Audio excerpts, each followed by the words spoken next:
Joe, do you want to kick us off? Yeah, question, Frank, did that have got any better for you today? No, it was a great performance, a big result. Nice to have a comfortable win here at Goodison. Never had too many of those, but no, I thought from minute one we were on it. It was clear to see. We engaged the fans. We had an energy, organised, great pressing, which brought the first goal, and then continued with the right things, and the right things that we want to do is important after the last few games that we showed. We're working in a certain direction. Felt like an Everton performance to me. When I say that, I mean that we were really positive. There's a lot of energy. But passing was aggressive. A variation of into the front or behind. Good passing switches of play. That's what I want from the team. They know that, and today we showed it all. I mean, yesterday we spoke about width in terms of trying to sort out the creativity issues that are happening. I know everyone else probably don't expect Dominic Calvert-Lewin, but it was really noticeable how the time Glencoe got forward so much. We overlapped 3 times in the first 10 minutes. What have you been saying to him? Were you expecting a reaction from him so quickly? I told him to run.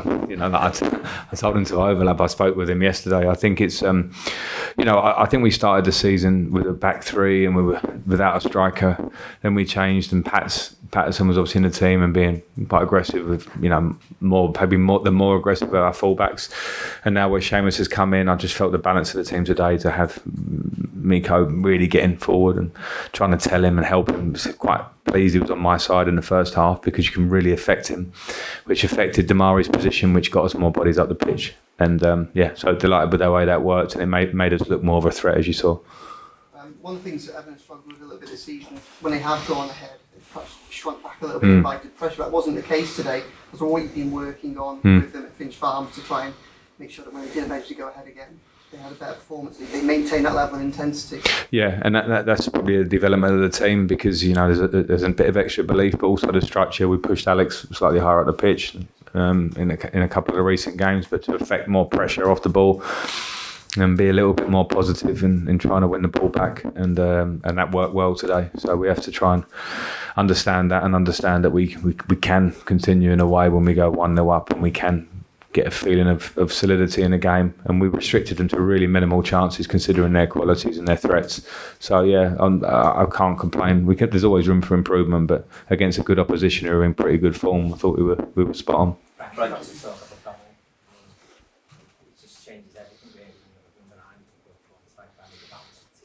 Yeah, I'm delighted for him firstly because he's been frustrated and wanting to be involved, and you ask me every week, and it's been really trying to find the right moment fitness-wise, that fitness and sharpness. And today you saw a fit, sharp number 9 that's got all the attributes that we know, and I haven't had so much of that, so it's almost new to me as well to work the team around that, knowing that we can hit him. And last year, I think the couple of games he was really fit at the end of the season, we were hitting him from a distance and not hoping, but trying to get the seconds. I think now we can use it as a strategy more where we can hit him. He's also a good footballer. He can come and join in and hold it up, and there's so many parts to his game which, as I say, I'm almost learning and seeing in him. So really, really pleased with the different dimension that he gave our game.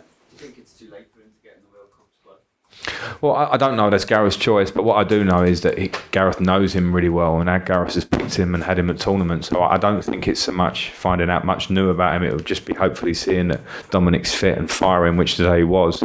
If he can sustain that for the next few games going into the break, then it will be Gareth's choice, and maybe Dominic puts himself in the frame. But the first thing I'm pleased about is that Dominic himself can go home happy tonight and know that he's produced, because always the first thing is play for this club, show Everton what you can do. He did that, and then the rest is slightly out of his hands. But what he can control today, he certainly did.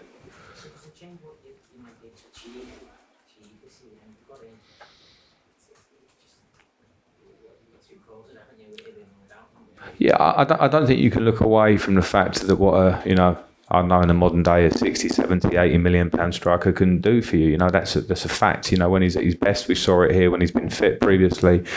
The impact he can have on confidence and the team and what he offers is a huge deal. So I don't want to jump too far ahead because we have to keep working. And at the moment I think we jumped to 11th, but we know there's minimal points between relegation zone and the top end of the table at the minute.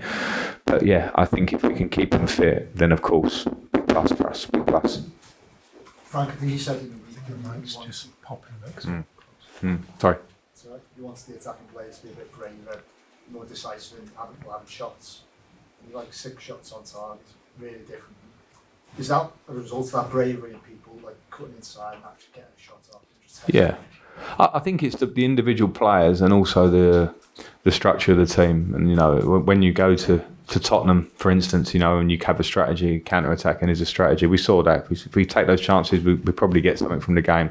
But in a game like today where we have to back ourselves more and we can commit an extra body up the pitch, be it a fullback or eights being a bit more aggressive, then I think it gives all the attacking options that little bit more opportunity, and then it's up to the individual. And sort of talked about it yesterday in the presser, you know, that Anthony will want to score more goals. He's still a really young, fresh player.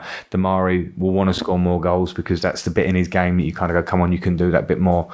And today I think we saw that there was a more dynamism to our game and trying to get shots away. And it's so important here with the crowd. You know, it's so important to engage them with an early effort, an early shot, and to continue doing so. And I'm pleased that the players felt that, and they have to keep on that one.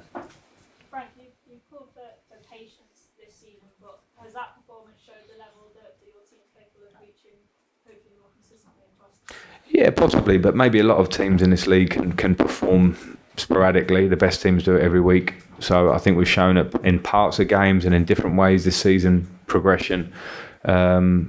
The next stage will be consistency, if we're going to say that. So it's not for me to sort of sit here and say, well, there you go, there's the template, we'll do that every week. We have to keep working on the same things. And so I'd like to think that the fans can come to Goodison and say, what do we expect from the team today? Well, aggression, some shots, some attacking nature to our game. And when we can get towards that, hopefully results will follow that. So we're still in the early stages of that. So that's probably why I call for patience. But if they play like they did today, then people can expect that from them, and that's no problem. That's a good pressure. Frank, Dominic and Andy and Nate haven't played again all the players today, but James Cole and Sheffield Zaha, that was his third game in 8 days. Yeah, absolutely. And I think I'm delighted for him. I think someone said he's 13 years. That's almost to the day that he started playing for Everton. 13 years at the levels with the input that he's puts into it on and off the pitch. And his performance was outstanding. Zaha's one of the best 1v1 players in the league. Massive threat for them. We spoke about it a lot after the game. We spoke about trying to protect. When I say protect, doubling up to make sure, because Eze's on that side as well. But in the 1v1 moments, Seamus' determination, his quality, everything. And yeah, you can't understate what it means at 34. Having that been injured, playing 3 games in a week, just a testament to his character and his quality. You know, in the melee, do you like Tarkowski's role and all that? Do you have to speak to him? Is that something that he does naturally, or is that something you've spoken to the team about? No, I do stand up. I do talk to the players about standing up together. I think it's important, and there's a line, and you shouldn't cross that line. And I don't think Tarky did today, but I think teams and fans like to see that their players care and stick up for their teammates.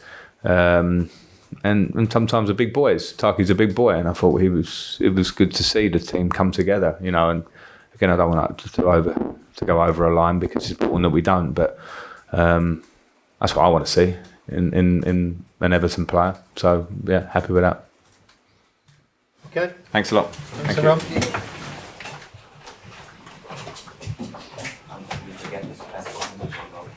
No goals and things.